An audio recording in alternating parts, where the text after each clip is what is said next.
Good afternoon, everyone. Look, today I would like to start with a comment on the murder of Grace Millane, having received a number of media queries about this tragedy.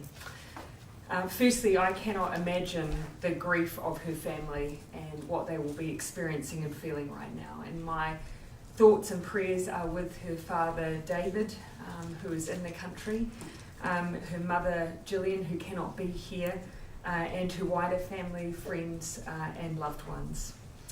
You know, from the Kiwis I have spoken to, there is this overwhelming sense of hurt and shame that this has happened in our country, a place that prides itself on our hospitality, on our manaakitanga, especially to those who are visiting our shores. And so, on behalf of New Zealand, I want to apologise to Grace's family.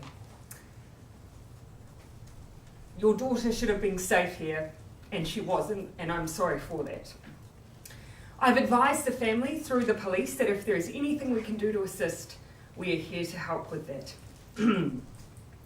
Looking at the week ahead, on Tuesday I will be in Auckland spreading some Christmas cheer on my regular Tuesday morning shows, and then in Wellington for the House. On Wednesday I'll be here in Wellington and attending the House, and also be receiving the Cook Islands High Commissioner Designate. On Thursday I'll be making a housing announcement in Auckland with Minister Mahuta, and will be attending and presenting at the New Zealand Rugby Awards. And on Friday I have meetings in Auckland. Look, today though, you will have perhaps seen by now that I am joined by the Minister for ACC, the Honourable Iain Lees-Galloway, to announce the government's decision with regard to ACC levies, and I hope by now you have some details in front of you in that regard. You may remember that ACC first proposed in September to increase the petrol levy by nearly 2 cents. It was approximately 1.9 cents that they recommended, alongside an increase in the average motor vehicle levy of around 12% from $114 to $128. These were recommendations that ACC are mandated to make every 2 years, and are made in line with the funding policy statement gazetted by the previous government. The government, certainly the Minister and I, have made it very clear then that a compelling case would be needed in order for those recommendations to be accepted wholesale. Cabinet can take a much broader consideration of the public interest, and it's clear that many motorists, certainly at the time, were feeling a lot of pain at the petrol pump. Cabinet did indeed make the final decision on levy rates based on wider public interest, taking into account the feedback we received from public consultation. I think it's fair to say that feedback was fairly overwhelming. Cabinet was not bound to follow ACC's recommendation. We considered the wider public good when making the final decision, including cost of living considerations. As a result, Cabinet has concluded that ACC levies will not increase. Further, we will make life easier for business owners by decreasing the work levies paid by employers and self-employed people. The average work levies paid by employers and self-employed people will decrease from 72 cents to 67 cents per $100 of liable earnings. This decrease in the work levy will save New Zealand businesses around $100 million over the next 2 years compared to the current rates. Alongside the reduction in work levies paid by employers and self-employed, the motorist and earnings levy will remain the same for the next 2 years. The average motor vehicle levies, which include the annual licence levy and petrol levy, will remain at $113.94. The earners levy paid through PAYE or invoiced directly through ACC for self-employed people will remain at its current level of $1.21 per $100 of liable earnings. Look, I do want to make a particular point of the advice that was received, though, from both MB and Treasury, which supports our decision. MB's independent actuary pointed out that, quote, charging lower levies for the next 2 years would not be expected to significantly impact account solvency, and ACC has sufficient assets to cover payments for many years under any plausible scenario, end quote. Treasury advised that they support the proposed reduction in the work levy and maintaining the current earners and motor vehicle average levy rates, primarily due to the high solvency levels of the accounts and because they consider the assumption to be conservative for a statutory scheme. Look, ACC is a groundbreaking and important scheme. No other country has a comprehensive no-fault accident insurance scheme providing cover to all its visitors. It's essential that we ensure its ongoing viability. We have done that today, whilst also looking at the interest of consumers. I'm happy to take questions. Just in terms of the vehicle risk ratings, Yes. was that policy a tax on the poor? Oh, certainly the data certainly demonstrates that those who are on lower incomes do tend to own, as you would assume, vehicles that are lower price point and often therefore have a different risk rating. So we know that this change will mean that 32% of motorists in that category will pay less as a result. Is it fair to make people that do have those safe cars that are less likely to be hurt in accidents pay for those? Well, ultimately the question is, does it change behaviour in the purchase of a car? And it doesn't. And so, yes, we want people to have full information. We want them to know whether or not their vehicle is safer than another potential purchase they might make. And what Cabinet has agreed today is we do want to look at ways of improving that upfront information to motorists when they purchase a car. What we were doing here through the risk rating that the last government put in actually did not adequately deal with the information provision at the point someone makes that critical decision. Yeah, look, I would concur with what the Prime Minister has said. What we need to do is make sure that that information is available to people so that they can make an informed decision. Having that attached to what they pay on their registration doesn't assist with that informed decision, and the evidence demonstrates that it's had absolutely no impact on people's purchasing decisions. So it hasn't been fit for purpose in the way it's been used so far. We think we can use it in a better way, not by determining what the levies should be, but by giving people better upfront information. How does that marry up with international practices? Because don't a lot of other countries incentivise people to have newer cars? Yeah, look, my assumption on what we see overseas is that the information provision also is pretty clear, and I think that's where we need to do better, is making sure that New Zealanders at the point that they're making a purchasing decision have all of the information about the relative safety of the car that they're purchasing. Are you concerned that the ACC's request for an increase to the levy differed so strongly from what MD and Treasury have advised? Oh, yeah, go ahead. So, no, not at all. And in fact, the actuarial advice was that both recommendations were reasonable recommendations in the circumstances. ACC is operating under a funding policy that was set by the previous government that requires them to make changes to their levies that aims to get the solvency rate of each account to 105% over a 10-year horizon. I suppose it's essentially what the decision that we have made today is that we would like to get to that point faster. We don't think it's appropriate for people to be paying higher levies than necessary when the solvency rates are as strong as they are. We can still maintain ACC's strong position, but get it to a point, the position that it should be at over a faster pace than the funding policy that the previous government put in place allows. So how are you getting into that position faster if the levy is low? Because at the moment they're essentially overfunded. So all three accounts are over 110% funded. The funding policy requires that we aim to have them between 100 and 110% funded with an aim of a midpoint of 105%.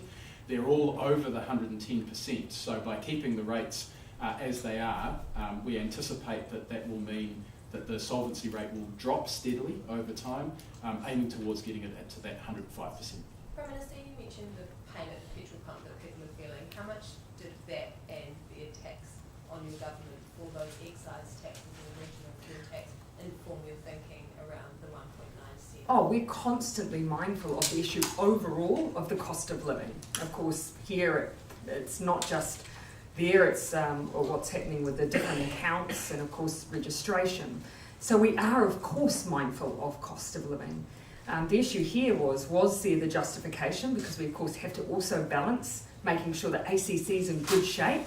We could do that whilst also making sure we didn't see that increase unnecessarily. Prime Minister, have you met or spoken to the Minister of Housing surrounding? I'll just check whether or not there's any other questions that are relevant to the Minister before I... Oh, okay, great, thank Have you you. spoken to Phil Twyford at all about the maybe not departure, absence of Stephen Barclay as head of Kiwi Blue? Very briefly. And what did he give you an update on what exactly has happened? Is there an employment dispute?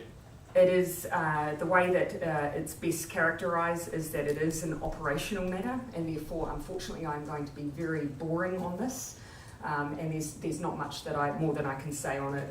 It's appropriate that this remains with the public service, and they are dealing with the Can you matter. confirm that he hasn't been working for the last month and a half? This is the Oh. government's flagship policy, it's $2 million. I cannot actually confirm the timeframes. That's the legitimate point. I can't actually confirm that. Isn't that though a political question that you need to answer, given some of the questions around Kiwi Bill paper and the Yeah. fact that the chief executive, the suggestion is not been dealing with this matter for the last month? What I can say, because I have seen some of the speculation that has been in media reporting, is that the Chief Executive, Andrew Crisps, advises me that this has nothing to do with the Kiwi Bill policy or the implementation of the Kiwi Bill program. What about the transfer of the unit from Indy to the own ministry? Again, it has nothing to do with the Kiwi Bill program, and it has nothing to do with the implementation of the Kiwi Bill So program. it's potentially a personal matter then. And I won't say anything beyond that. Do you have any concerns that this will jeopardise or compromise the Kiwi Bill program? No, I'm seeking assurances, of course, from the Minister that his work continues. Again, I've already stated this has nothing to do with that work program. Beyond that, I just can't comment. It's a matter for the Chief Executive. Is Will it the like, is it like government the sign housing the minister? UN migration compact? Sorry, what was it? Will the government sign the UN migration compact? So that's officially voted on the 17th of December. Some claims have been made around the legal standing of that document, even though it makes it very, very clear that, of course, a nation maintains its sovereign rights and that it doesn't impact on our ability to act as we dictate on policy, and that it's not legally binding. Some have questioned that. We're seeking further advice.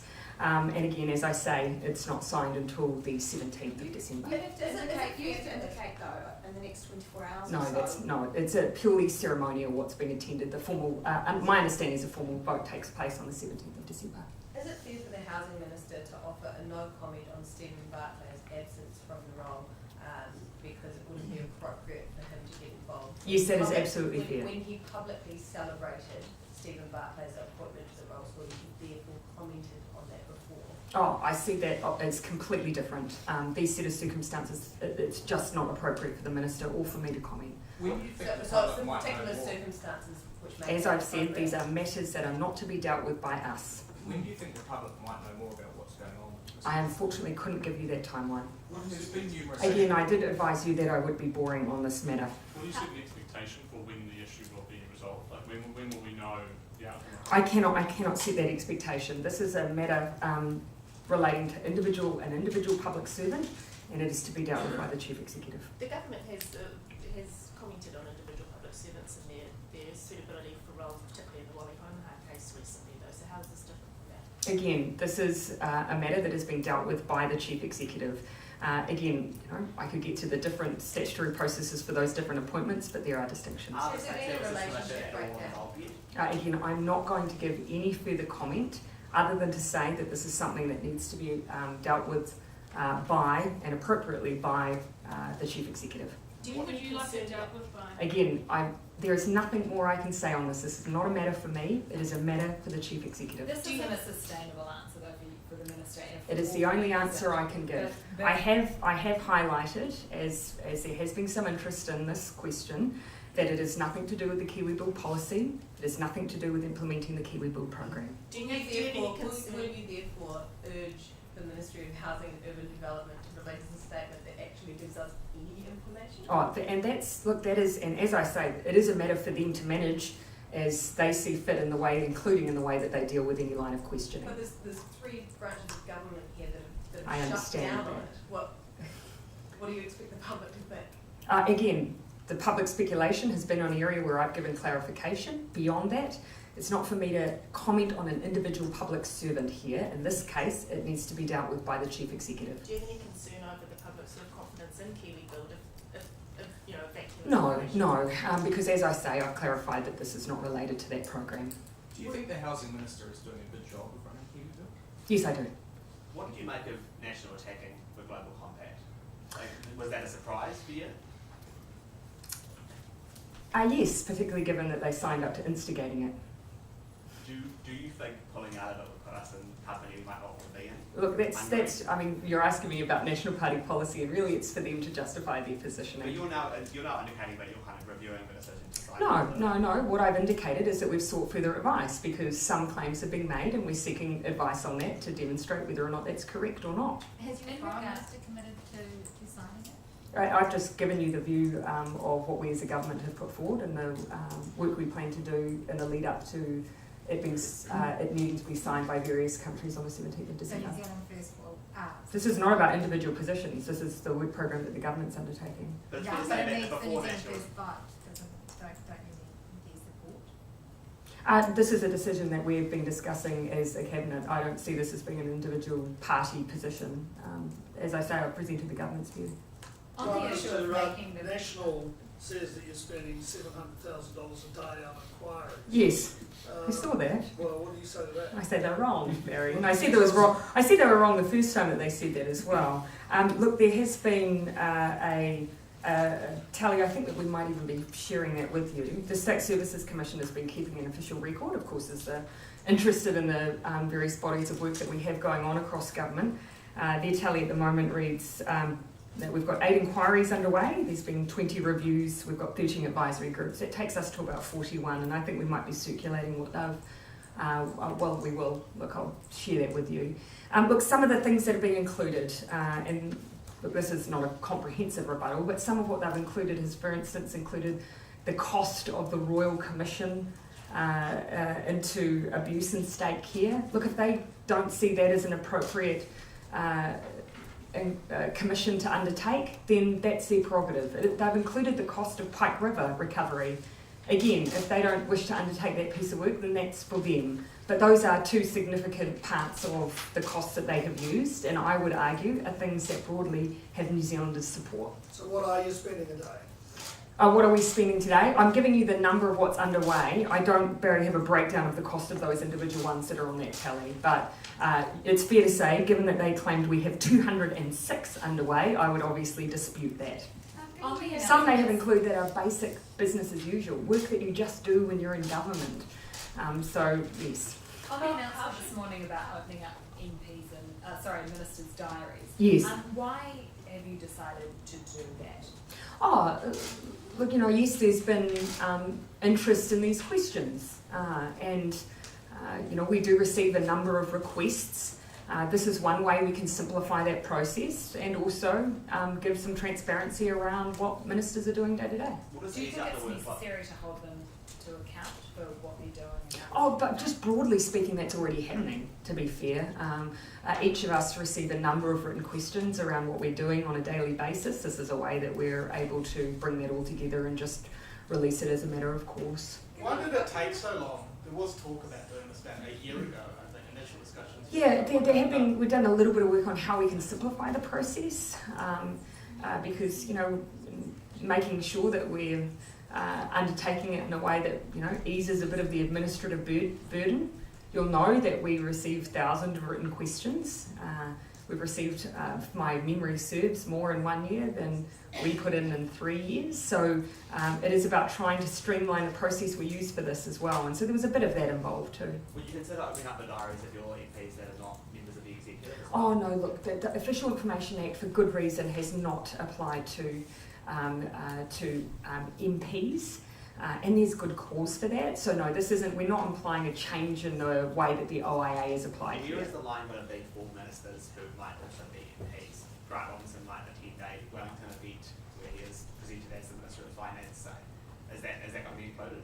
Yeah, and look, you know, we by and large, of course, it's when you are wearing your ministerial hat.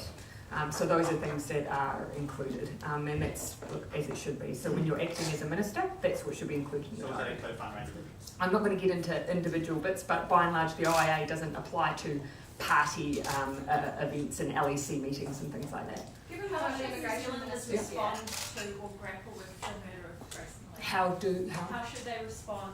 How should they grapple with it?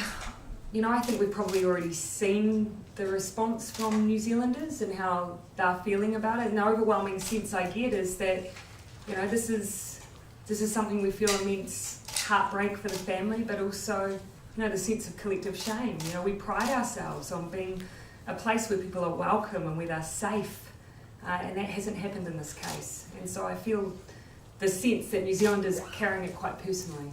Prime Minister, it sounded like you were carrying it quite personally too. You sounded quite emotional talking about it. What is it particularly about this case that you found so emotional? Oh look, I don't think I'm alone in feeling that way. I think all New Zealanders will just feel that they're heartbreaking for that family. And is it the role, I guess, of the Prime Minister's office to apologise on behalf of New Zealand for individual? Not necessarily. Not necessarily. But it's just something that I sense that actually New Zealanders may have wanted to convey, and I'm in a position perhaps where I'm able to convey that. It's just a sense I've picked up from New Zealanders that you know, this particular case, you know, feels probably quite personal to a lot of people. Just a question for the Minister Iain Lees-Galloway, if you don't mind. Hi. On the UN Compact, are there any policies in place at the moment or anything you're working on that you see could be impacted in any way from this migration pact being sent out tonight? I could answer that. I mean, No, not at all. You know, it's not binding, and it certainly does reflect a negotiated point of view, negotiated by, you know, in the order of 180 different nations. So there'll be aspects of it that don't entirely align with our policy, but I don't have a concern, pending the advice that we have sought, that it would impact on the work that we're doing already of our current settings, because it isn't binding. So I guess unlike US and Australia's reasoning for pulling out of this, that's based on specific policies that they see being impacted or don't align with this UN Compact. We don't have those same concerns. No, as I say, pending that advice that we've sought, just to be sure that that wouldn't impact our sovereign right to set our own immigration settings.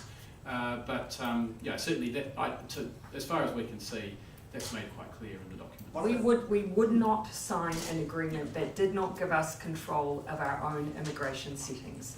We would not.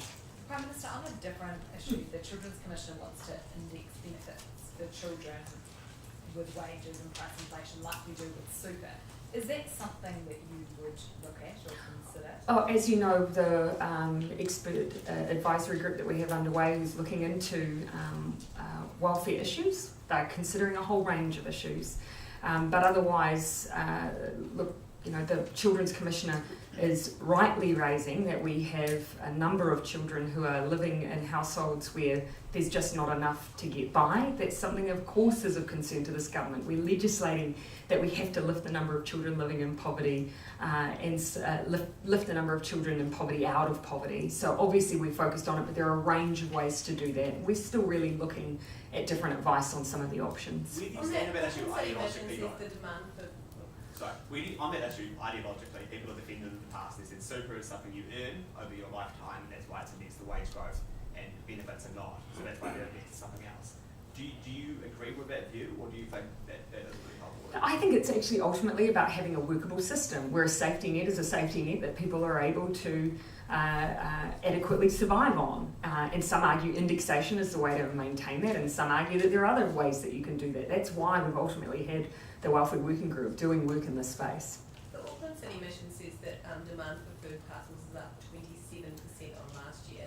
You set that child poverty reduction as a top priority. Why is it? Yeah, and at the same time, since July, obviously we've put in place the Families Package, and you know, we know that we'll be making a difference to family incomes, because that also goes to families who would be receiving a benefit. I'm looking to pop in and see, for instance, a city mission before Christmas, so hopefully drill into a little bit more about what they're seeing on the front line, because that should be starting to make a difference. It came in July, and I'm really interested to see what difference they're seeing between this year and last year. One of the things that I would also expect is, I am hoping that people in need are coming forward. I did get a sense in the past that we haven't always had the most welcoming work and income system. Through last winter, we actively encouraged people who needed housing and housing assistance to come forward, and I wouldn't be surprised if that's having an effect at every level of our social services. Just that big figure of more than 100,000 kids not getting enough food. Have you done enough in your first years? So that's from the Child Poverty Monitor that you've utilised that. Obviously that data I wouldn't necessarily be taking into account the changes that we've made since July, I don't think. So look, there is no question there is more to do. We are looking to change the law to hold ourselves to account on child poverty. And of course in New Zealand no one wants to see kids going without a decent healthy meal. So no question there is more to do. Is changing the law enough? No. No, of course, but changing the law means that we are to be held accountable on some of those figures. So it lays the foundation. And is reducing child poverty within 10 years still a realistic goal? Yes, absolutely. We are a nation with enough collective will. We can make changes that will make a difference.